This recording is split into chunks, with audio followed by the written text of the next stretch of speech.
Good day po sa lahat. Ayan, so welcome pong muli sa Reyes Atipen Farm.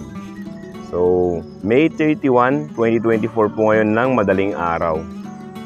Actually, mga past 4 AM pa po ako dito sa farm. At sinimulan ko na pong tanggalin yung mga plastic bag po na ibinalot po namin sa mga dragon fruit po na namukadkad. Ang kagandahan po, swerte po at hindi po umulan. Ayan, nagkagaroon pa man po, no? Okay lang po yon na binalot po natin. Kesa naman po, kung biglang umulan siya, mamamatay po itong almost 600 po na namukadkad. Ayan, so okay lang din po yan. Ayan, so tatanggalin na po natin yung mga plastic bags. So sinimulan ko na po kanina. Medyo sobrang dilim po kanina. Kaya ayan. Papakita po natin kung paano po tanggalin itong mga plastic bags po. By the way, sa mga bago pa lang po na nakapanood ng video natin, medium po na mga plastic bag po ito. Biodegradable po, kaya okay lang. So, sa mga environmentalist, hindi po problema. Ayan, so magtatanggal po tayo ngayon ng mga plastic po. Ayan, so madali lang naman po dahil simple lang po yung pagtali natin ng kahapon ng hapon. Yan, isang buhol lang naman po. Dali lang yan. Then, hihilain po natin dito sa may likod, di ba? Ayan, so kahit ako lang din po, yan. Tulog po yung ating assistant, no? Si Kuya TJ. Ayan, so hihilain lang. Sana yun. At least makita nyo po, no? Yung itsura po ng nabalot po ng plastic. Ayun, sorry. Ayun, so yan po, ano? Marami pong pollens dyan. Yan, maraming powder po dyan, no? Ayan. Pag halimbawa pong nagtuloy-tuloy yung ulan, kunwari hanggang ngayon po umuulan ng umaga, ano? Hindi na po kailangan tanggalin yung plastic. Iwagwag nyo lang po yung plastic bag. Kumbaga gagalawin siya, tapos tatanggalin. Hindi na po tatanggalin. I mean, di ba, ito po yung plastic. Iganyan lang po. Igalaw lang po. Ayan, may mga pollens po na dyan sa loob. So, kusang pupunta po doon sa may parang pinakadulo niya. Ipakita ko po. Pakikita ko po. Yung parang dito. Kasi may mga pollens sa loob, di ba? Pupunta po yung pollens dito. May mapupunta po dyan. Mapopollinate na po yung tanim. Ganun po yan. So, yan. Magtatanggal po tayo ulit ng mga... Kasi marami pa po. Pakita ko sa inyo, ha? Ayan, kung mapapansin nyo po, marami po akong tatanggalin ng mga plastic bags. At kung napapansin ninyo, maraming nagliliparan. Ayan, yan po yung ating mga kaibigan. Ito po yung mga natural pollinators po natin. Ito po yung mga bees. Ito po yung mga bees na ito. Ito po yung dayo. So, hindi po namin alaga itong mga ito, no? Yung mga malalaki po na bees. Ito po yung may sting. Kumbaga, kung naagat po kayo na ito, masakit. Yan. Hindi po namin alagaan. So, kusang pumupunta po sila dito pag marami pong mga bulaklak. Yan po, oh. Yan, no? O, napakarami po niyan. Ang alaga po namin na sa farm po, ito yung mga stingless bees. Yung mga maliliit. Mga maliliit po yun ng mga bees. Yung parang langaw lang siya. Mas maliit pa nga yata sa langaw, no? Ayan, yun po yung pinang-pollinate namin. Talagang marami, nandun po sila. May bahay po sila doon.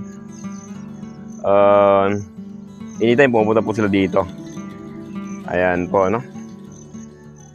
So yan, so bago ko ituloy pagtatanggal at ipopollinate nga rin pala itong mga ito. Iha-hand pollinate. Mas maganda po kung may time po kayo, ano? Kahit po may mga bees. Kaya pansin nyo po dito sa itong mga to is parang kokonti yung bees, no? Kung may time po kayo, tulungan po natin silang mag-hand pollinate. So gagamit po tayo ng brush, ipopollinate po natin. Mas maganda po kasi na ma-properly pollinate yung mga bulaklak para po mas malaki yung bunga. Yun, yung isang laging tinatanong na paano mapalaki yung bunga, no? So proper po na i-hand pollinate. Ayan. Kumaga, pag maraming pollens po kasi talaga, tapos na pollinate po sila properly, lalaki po talaga yung bunga.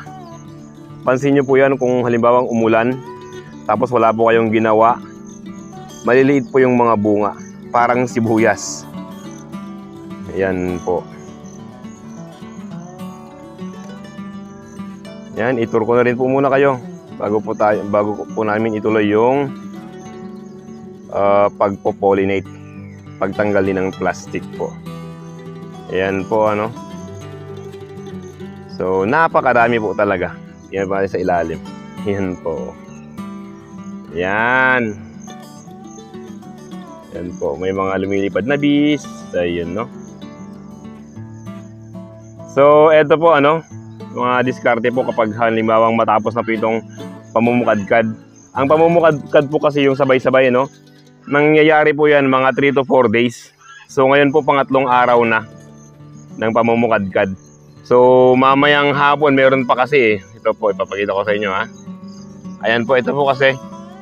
Yung mga batch po na ganito, yan, mamumukadkad pa po yan mamayang gabi. Ayan, so hindi pa tayo pwedeng mag-spray. So pagkatapos po kasi ng pamumukadkad, magme-maintenance na naman po tayo. Magme-maintenance, ibig sabihin po nun, mag-spray po tayo ng fungicide tsaka insecticide. Kumbaga habang maliliit pa po yung mga bunga. Ayan, kasi pag malaki, may talagang bunga na siya, hindi na pwede. Hindi na pwedeng i-spray po. Ayan. Ayan po sila oh. Ayan. Ang ibang mga ginagawa sa farm, ito po no, pagtatanggal din ng mga, ito po, dried na flower blooms. Ayan, so tatanggalin po namin yan. Tapos mag-i-spray po tayo ng fungicide with insecticide. Ayan po. Tapos magtatanggal din po tayo ng mga unnecessary po na mga sanga. So meron at meron po dyan na tumutubo na mga unnecessary na sanga sa may poste, lalos may poste po no. Pero yan, dahil nga sa hindi naman tayo nag-fertilizer na ngayong tag-ulan, eh kokonti po yung lalabas talaga. So yan po ano. Yan. So pansin niyo po, marami po talaga bunga. Ayan, at kung mapapansin nyo rin po, medyo makapal na rin po yung damo. Ayan, iga-grass cutter po yan. So pagkatapos po ng pamumukadkad po lahat, no? Mag-grass cutter po tayo. Then yun, ang kagandahan lang po dito sa farm namin, pag nag-grass cutter po kami, yun po ay pinangmamalching namin, or yung iba po is ipinapakain po namin sa mga alaga po naming pabo at turkey.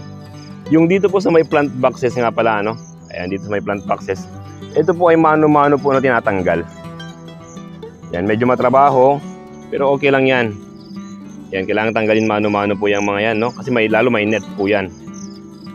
Yan, para hindi po nang aagaw ng mga nutrients, kasi yung mga damo na yan, malakas na nutrients, no? Aagawan po nila yung ating mga tanim po. So, yun lamang po sa video na ito, at kung may mga questions po ulit kayo, comment lang po at pag-usapan po natin. Ayan, at pagtulungan po natin iangat ang dragon fruit business po sa Pilipinas. So, yun lamang po. Salamat po. God bless to all.